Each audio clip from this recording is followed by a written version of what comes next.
नमस्ते मित्रांनो, आपल्या आवडत्या चॅनलमध्ये आपलं स्वागत आहे. मित्रांनो, आज मी आपल्याला ऐकवत आहे एक अनोखी प्रेमकथा, जी ऐकून आपलं सुद्धा हृदय भरून जाणार आहे आणि विश्वास आहे ती आपल्याला जरूर आवडणार आहे. मित्रांनो, गोष्ट फार जुनी आहे. एकदा एक शिकारी जंगलात शिकार करण्याकरता गेला होता. शिकारी उमदा, देखणा, साहसी होता. त्याच्या डोळ्यात स्वतःच्या शिकारीच्या कौशल्याबद्दल अभिमान होता, विश्वास होता. त्याच्या शिकारीच्या कौशल्यात तो प्रवीण होता. त्याला आवड होती शौर्याची, महान कृत्य करून दाखवण्याची. रात्री शिकारीची जय्यत तयारी करून तो साहसी शिकारी जंगलात गेला. रात्रीच्या अंधुकशा प्रकाशात त्याला एक काळवीट दिसले. हो, नक्कीच ते काळवीटच होते.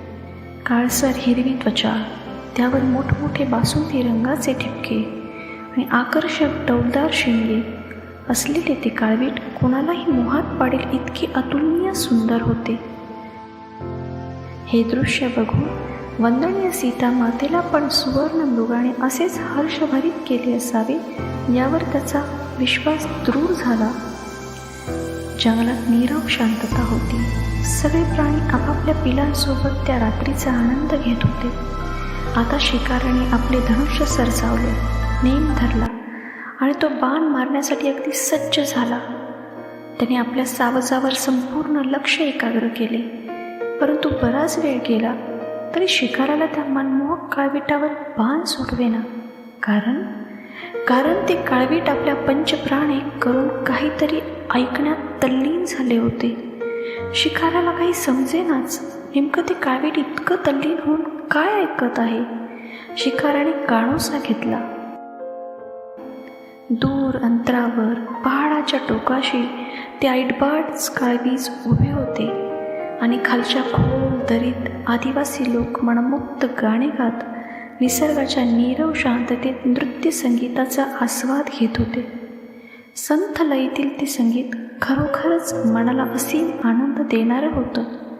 ते काळवीटही त्या संगीताच्या नादात तल्लीन होऊन गेलं होतं. हे सर्व दृश्य बघून शिकाऱ्याला मोठी गंमत वाटली. मनात विचारांनी काहोट केलं की ही संगीताची जाण या काळवीटात आली कुठून. एका प्राण्याची संगीताबद्दल असणारी ती तल्लीनता, रसिकता पाहून शिकारी तर एकदम हैराण झाला आणि धनुष्याला लावलेला बाण त्याने जरा सलावला. इतक्यात ते संगीत थांबले.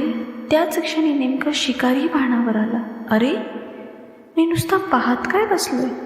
मी इथे शिकारीला आलोय आणि माझ्यासमोर इथे ही मस्त शिकार उभी आहे असा विचार करत तो नेम धरणार इतक्यात ते काळवीट सुळकन रानात पळून गेले. शिकाराने ठरवलं की उद्या पुन्हा याच ठिकाणी शिकारीसाठी यायचे. त्यानंतर रोज शिकारी त्याच वेळी त्याच ठिकाणी शिकारीसाठी जाऊ लागला. परंतु सलग 8-10 दिवस हाच भुताटकीसारखा प्रकार घडत होता. शिकारी मनातून दचकला. आपल्याशी काही जादू होत आहे का हेच त्याला समजेना. का आपण त्या काळविटाची प्रतीक्षा करून सुद्धा शिकार करू शकत नाही या विचाराने त्याला स्वतःचाच राग आला. रोज शिकारी अगदी जय्यत तयारीनिशी शिकारीला येत असे आणि रोज काळवीट देखील त्याच ठिकाणी मंत्रमुग्ध होऊन गाणे ऐकत उभे असे. खालच्या दरीतून ढोल आणि गाण्यांच्या बोलांचा हवेत तरंगत येणारा आवाज घुमत असे आणि शिकाऱ्याला त्या काळविटाच्या डोळ्यातली गाण्याबद्दलची व्याकुळता भुरळ पाडत असे. परंतु मनावर दगड ठेवून शिकारी रोज मनाचा निग्रह करत असे आणि त्याचा निश्चय पक्का होऊन तो बाण सोडेपर्यंत दरीतले संगीत मात्र थांबत असे आणि काळवीट नेहमीप्रमाणेच पळून जात असे. असे रोजच घडत असे.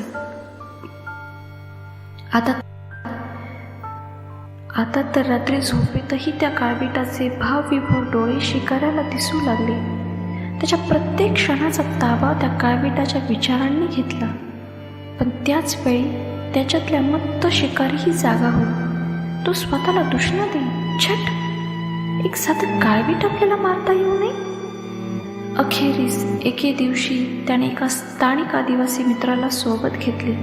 हा काय प्रकार आहे ते समजून घ्यायला. त्या दिवशी सुद्धा ती त्या नेहमीच्या शिकारीच्या ठिकाणी गेल्यावर रोजच्याच घटनांची पुनरावृत्ती सुरू झाली. शिकारी झोपात दडून बसला. काळवीट त्या विशिष्ट ठिकाणाहून उभे राहिले.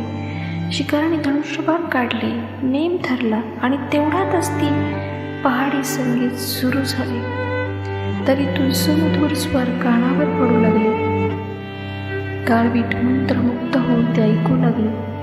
काळविटाचे भावविभोर डोळे पाणावले. शिकाराने मनाचा निग्रह करून नेम धरला, पण बाण मारण्याचा धीर काही त्याला झाला नाही. त्या काळविटाची आर्तता, तन्मयता त्याला इतकी मन मोहून टाकत होती की तो देखील बाण हरपून गेला होता. इतक्यात संगीत थांबले. संगीत थांबता क्षणीच काळवीट निमिषार्धात गायब झाली. झाला प्रकार शिकाराच्या आदिवासी मित्राने साक्षी भावाने पाहिला आणि अनुभवला सुद्धा. काळवीट नजरेआड झाल्यावर आणि भानावर आल्यावर शिकाराने मित्राला म्हटले, बघ, हे असं रोजच चाललंय. ते ऐकून मित्र लहानपणी हसला. आपल्या शिकारी मित्राच्या पाठीवर थाप मारून म्हणाला, खरं सांगू मित्रा, तुला ऐकशील का? तू या सावजाचा नाच सोड. जोवर दरीत हा ढोल वाजतोय तोवर तुला त्याची शिकार करणे कधीच शक्य होणार नाही. आता तर आदिवासी मित्राचं हे बोलणं ऐकून शिकारी जास्तच दुष्काळात पडला. तो फार गोंधळून गेला. त्याला असा गोंधळलेला चेहरा पाहून मित्र म्हणाला, ऐक मित्रा, काही दिवसांपूर्वी तुझ्यासारख्याच एका शिकाऱ्याने एका काळविटाच्या मादीची शिकार केली होती. खाली दरीमध्ये जे सुमधुर संगीत सुरू असते आणि जो ढोल वाजत असतो ना, तो कशापासून बनला आहे ठाऊक आहे तुला? तिची मादी काळवीट होती ना, तिच्या चामड्यापासून हा ढोल बनलाय. आणि ती ज्या काळविटाची मादी होती तोच हा काळवीट, जो सदैव आपल्या प्रियेच्या आठवणीत तिच्या अस्तित्वाचा माग काढत दररोज इथे येतो. आपल्या प्रियेच्या कातड्यापासून बनवलेल्या ढोलाच्या तालावरचं संगीत जीवाचे कान करून ऐकत काना मनात साठवून भरल्या डोळ्यांनी निघून जातो. मित्राने सांगितलेली काळविटाची ही कहाणी ऐकल्यावर मात्र शिकाऱ्याचे डोळेही पाण्याने डबडबले.